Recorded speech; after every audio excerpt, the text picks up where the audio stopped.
Hi, I'm Megan Story, and I'm recording for EDL 856 for School and Community, Module 7, Internal and External Communications. So the description of this assignment, the selection tool that I use is for Lucid. It's an app that allows you to do flowcharts, that sort of thing, that clearly defines for you the flow of an organization, which you will see here in my chart. And then the creation process steps, so this was a super easy process. Basically, I just took a flow chart that was for, let's say, like an organization, to where you would just add in each ladder down.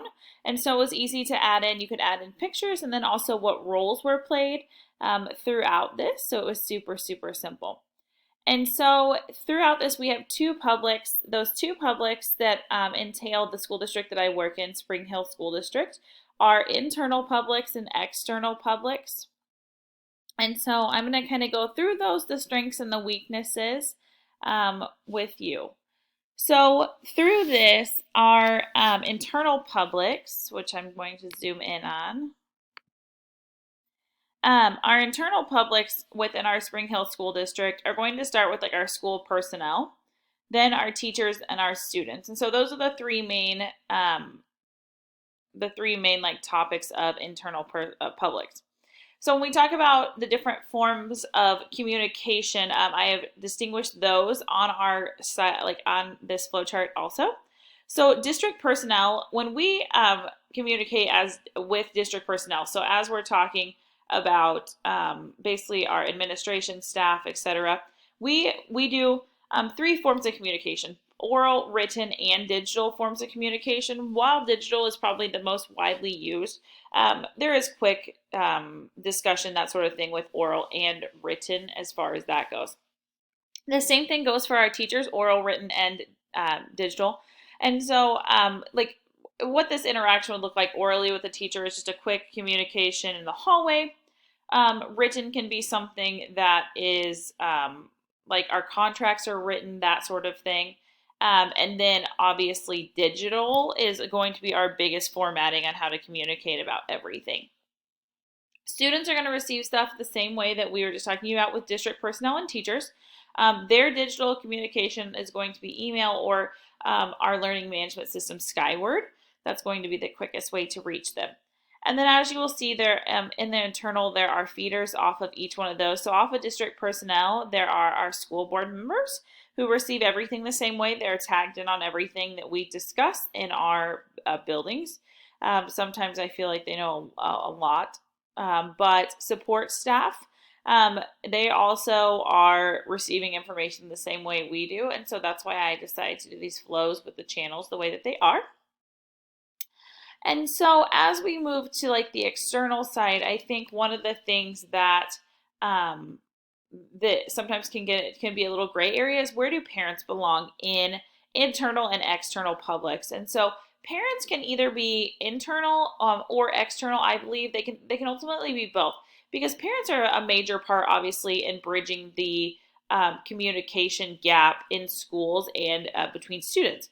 And so I have them put externally for right now, in the fact that they are outside of our school, but essentially they're really actually a major part of the role that's played within schools.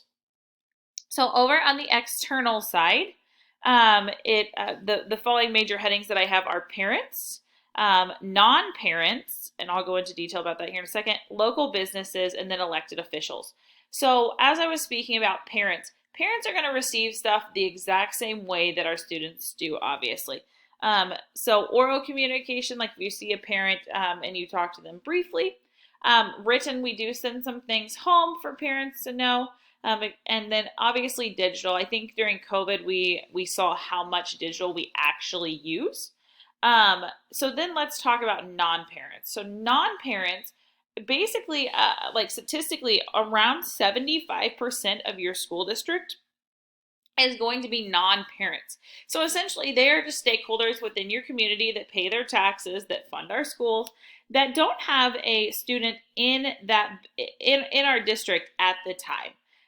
And so we really care about how they feel, especially when trying to pass things like bonds. Then we have our local businesses and how they play to the revenue and things that occur within our community. And then elected officials as we talk about them. So when we're talking to non-parents, a lot of times the form is going to be digital in the fact of things like social media, like on the news, that sort of thing. And same thing with our local businesses.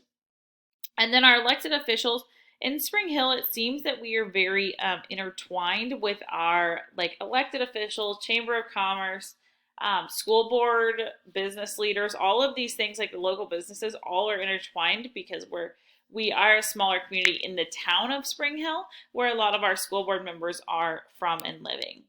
So as we have feeders off of each one of those subcategories that I was just talking about, so first off is parents. Then we have parent organizations that we have within our building, site councils, and then what I have called pressure groups. So parent organizations that we have are like PTO, PTA, that sort of thing, that come in, and we have an awesome PTO in our building that really does support kind of goes above and beyond to support teachers as far as when you need pick me ups of just like food and things like that. And so they receive their information with all three oral, written, and digital. Then we have our site council. Our site council, there's one for every building in our district. They meet, I think it's like every couple weeks or monthly to discuss basically what's happening within our buildings. They are spoken to orally within meetings and then digital communication of when times are. And then let's talk about our pressure groups. So I called these ones the pressure groups, and I found this picture to be the irony in it to be kind of funny. So they are like what I call our digital they're kind of our social media digital pressure groups, and the fact that we have some social media groups specifically for, let's say, the bad moms of our school district that want to communicate ill things about the school district, that sort of thing. Usually it gets back to what is being said, and so that's talked about a lot of times in the hallway, especially in the last couple of years with some of the moms that are teachers. Their kids are within the realm of what's going on, and feel like they have to kind of step in and discuss those things. And so usually it just depends on what kind of communication you're looking for, but half the time it's not very positive from those pressure groups.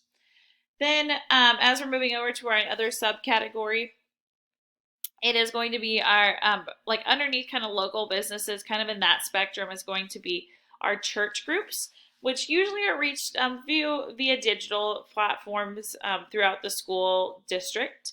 And then our Chamber of Commerce, which is going to be orally because a lot, like I said, a lot of them intertwine with local businesses, elected officials, and our school board. So they are usually talked to and then reached in a digital mean.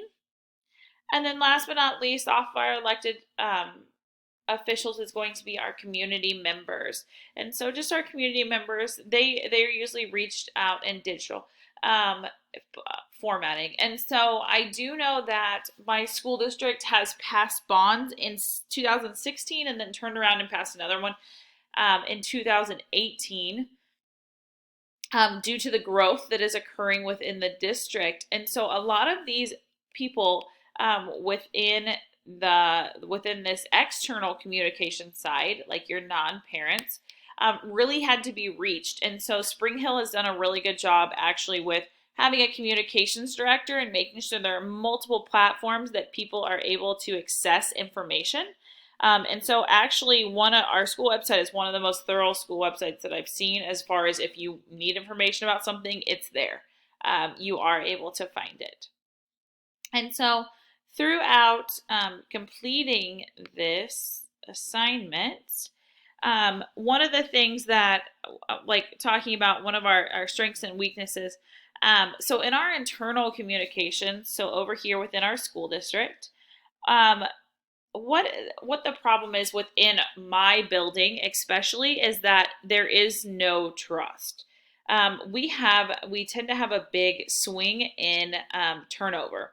And so what is occurring is that there's not a lot of trust, and so communication can be distant. A lot of teachers will say that they're on their own island, and that sort of thing due to our split, how it was done, and then how our administration is running the building. And so, a big issue that is coming up in our building leadership team is actually we're taking a day to go over trust, where we have a guest speaker coming in because we have very few veterans. And when I say veterans, if you've taught 2 years or more, you're a veteran. And so some of you that'll watch this will kind of laugh at that because when we started, like if you were a veteran, it was like 20 plus years. And so in my building, you're classified basically as a veteran if you're a second year teacher. And so last year and the year before, we had first year teachers as mentors because we just have such a big turnover. Um, as far as external communication goes, I was talking to you that one of the weaknesses is going to be those parent social media groups that kind of hound the school district, and like I said, it can be very negative at times. And then um, really our external and our internal all together are really actually kind of come full circle and are attached because most of our school board members and like I said, our community, our chamber of commerce are kind of all one. And so I feel like, I mean, I've taught in 4 different districts in 3 different states. And I ultimately feel like this school district, the outside knows what's going on the inside, if that makes sense. So your external and your internal ultimately are the same. For example, what is going on in my building, the other middle school usually knows at the same time or even before I do. And so usually that's because somebody like a school board member has gotten a hold of it, said something to the other building, and the other building has, ran with it kind of thing. And so then to kind of wrap up my presentation today, basically I'm like to critique my chart, and then kind of give an analysis of what will support student success. So I think that one of the things about my chart is that I liked and thought was easy was simply the flow.